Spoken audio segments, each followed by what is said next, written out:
भाजपा छेड़छाड़ कर रही, कांग्रेस छेड़छाड़ कर रही। और जो संविधान के जरिए से हम लोग आज महिला लोग बहुत सुरक्षित है और सुरक्षित रहेंगे, इसीलिए हमारा भारतीय संविधान हमेशा के लिए जिंदा रहना चाहिए। मोदी की सरकार आ गई दोबारा तो हमारा संविधान खतरे में रहे। डॉक्टर बाबा साहब अम्बेडकर ने इतने मेहनत से संविधान बनाया है सभी लोगों के लिए, और जो लिखा हुआ है अगर वो बच जाएगा तो हो सकता है कि आने वाली पीढ़ियां सुरक्षित रहेंगी, घर की महिलाएं सुरक्षित रहेंगी, उनके बच्चे सुरक्षित रहेंगे, बच्चों का भविष्य अच्छा बनेगा। उसमें स्वतंत्रता है, बंधुता है, न्याय संगत है और तर्क संगत है, यानी विज्ञान संगत है, साइंस है। और आज देखिए साइंस के बदौलत बहुत सारे चीजें डेवलप कर रहे हैं, साइंस तरक्की कर रहा है। बाबा साहब ने भी शिक्षा के ऊपर जोर दिए हैं और शिक्षित बनेंगे तभी हम लोग आगे बढ़ पाएंगे।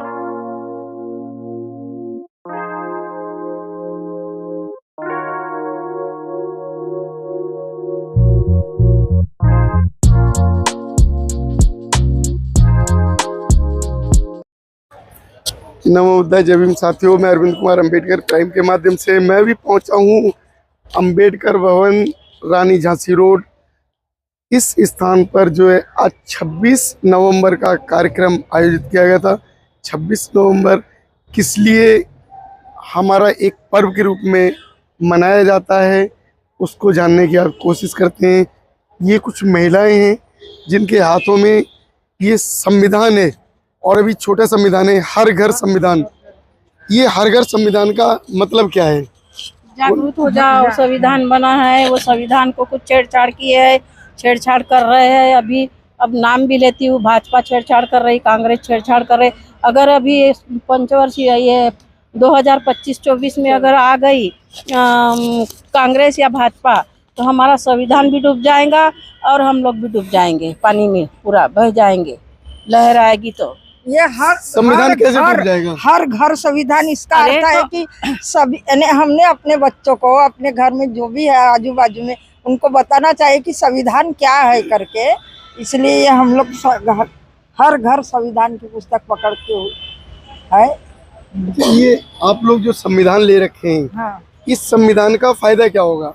संविधान पढ़ेंगे कुछ बातें। संविधान का फायदा ये है कि संविधान में जो कुछ लिखा है बहुत अच्छे से लिखा है, कोई ग्रंथ में कोई किताबों में ये सब चीज़ें नहीं लिखी है।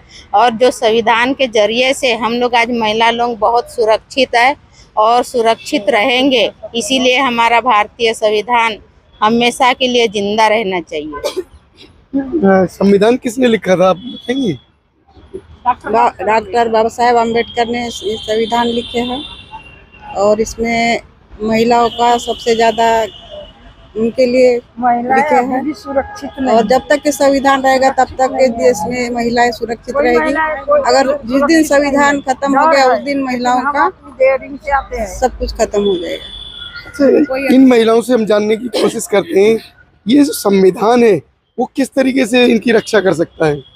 संविधान इस तरह से रक्षा कर सकता है कि अगर हमारे लोग आ गए 2024 में, अगर हमारे लोग आ गए, बहुजन समाज पार्टी हो या चाहे कोई भी हो, तो हम लोग का संविधान जिंदा रहेगा। अगर मोदी की सरकार आ गई दोबारा तो हमारा संविधान खतरे में रहेगा। हिंदू राष्ट्र बनाना चाहते हैं। संविधान खतरे में कैसे हो सकता है? संविधान खतरे में इसलिए हो सकता है कि जैसे बीजेपी की सरकार, कांग्रेस की सरकार रहेगी तो हमारे संविधान को धक्का पहुंचना ही है। अगर हमारा जैसा संविधान बचाना है, जैसे डॉक्टर बाबा साहब अम्बेडकर ने इतने मेहनत से संविधान बनाया है सभी लोगों के लिए।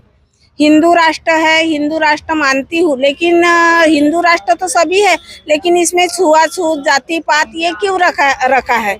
हमारे बच्चों को नौकरियां नहीं है, हमारे बच्चे 8-8 घंटे 12-12 घंटे ड्यूटियां करते हैं, उसमें पेमेंट नहीं मिलता।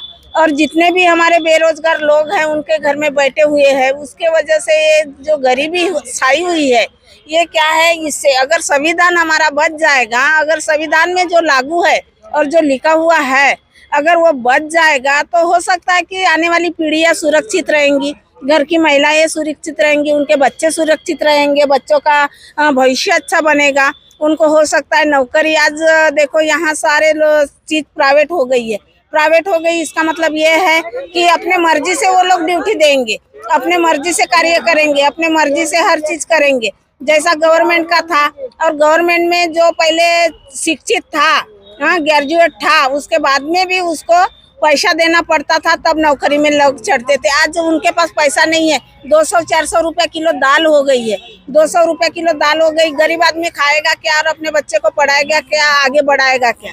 इसीलिए ये हम लोग को लगता है कि जो संविधान में जो लागू है, डॉक्टर बाबा साहेब ने जो लिखा है इतने हिम्मत से, उनने इतने सारे लोगों के लिए किया, महिलाओं के लिए किया, बच्चों के लिए किया, जनता के लिए किया। ये सारी चीजें रहना चाहिए, इसीलिए संविधान बचना चाहिए बोल के हम लोग यहाँ से रायपुर छत्तीसगढ़ से प्रिया मेश्राम बोल रही थी। उसके लिए धन्यवाद। तो ये संविधान है, संविधान में ये आपके जो बच्चे हैं इनको संविधान में किस तरीके से सुरक्षित किया गया है? देखिए संविधान है तो बाबा साहब ने जो संविधान बनाया है ये लोकतंत्र है। ये लोकतंत्र है तो लोगों के द्वारा मतलब वो की है, क्योंकि जो संविधान लिखे है वो समता है, उसमें स्वतंत्रता है, बंधुता है, न्याय संगत है और तर्क संगत है, यानी विज्ञान संगत है, साइंस है। और आज देखिए साइंस के बदौलत बहुत सारी चीजें डेवलप कर रहे हैं, साइंस तरक्की कर रहा है। बाबा साहब ने भी शिक्षा के ऊपर जोर दिए हैं और शिक्षित बनेंगे तभी हम लोग आगे पढ़ पाएंगे।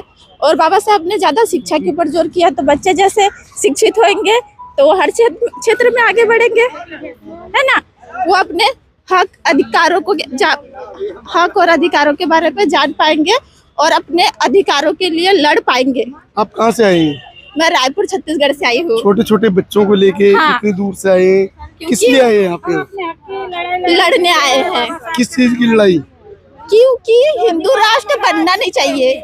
ये जो हिंदू राष्ट्र है ये मनुवादियों का राष्ट्र है और वहाँ पे जातिवाद है, भेदभाव है, वो चीज खत्म होना चाहिए, मानसिक तौर पे भी खत्म होना चाहिए, इसलिए आए हम लोग। तो ये आज जो है जो 26 नवंबर है, 26 नवंबर को आप लोग एकत्रित हुए हैं, तो 26 नवंबर किस लिए महत्वपूर्ण है?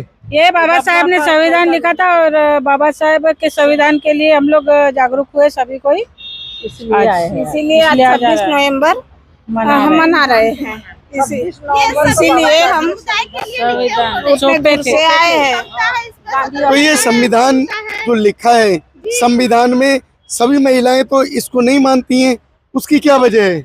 सभी मानते हैं संविधान, सभी महिलाएं नहीं मानती हैं। शिक्षित नहीं है और क्या है नहीं मानती, क्योंकि महिला लोगों को निकलने के लिए कुछ लोग उनके घर के लोग निकलने नहीं देते बाहर। जैसे अभी इधर आगरा वागरा के साइड जो गांव है उधर तो निकलने ही नहीं देते, अभी तक पल्लू डालते हैं और ऐसे चलते हैं, घूंघट में ही रहते हैं। बाबा साहब ने इतना कर दिया है सभी के लिए, तो बाहर निकलना चाहिए, लेडीज ने आगे बढ़ना चाहिए।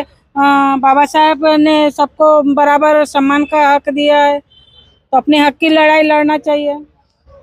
तो साथियों, जैसा कि अभी आप लोगों ने इन जागरूक महिलाओं की बातों को सुना, मैं चाहता हूं कि ये देश देश में इनकी बातें जाएं, देश के कोने कोने में ये फैलना चाहिए, जिससे कि जो हमारा एक राष्ट्रीय ग्रंथ है, हमारे देश का एक राष्ट्रीय ग्रंथ है संविधान, वो संविधान पढ़ने के बाद लोग जागरूक हों और उसके बारे में कुछ समझें। इसी के साथ नमोदय, जय भीम।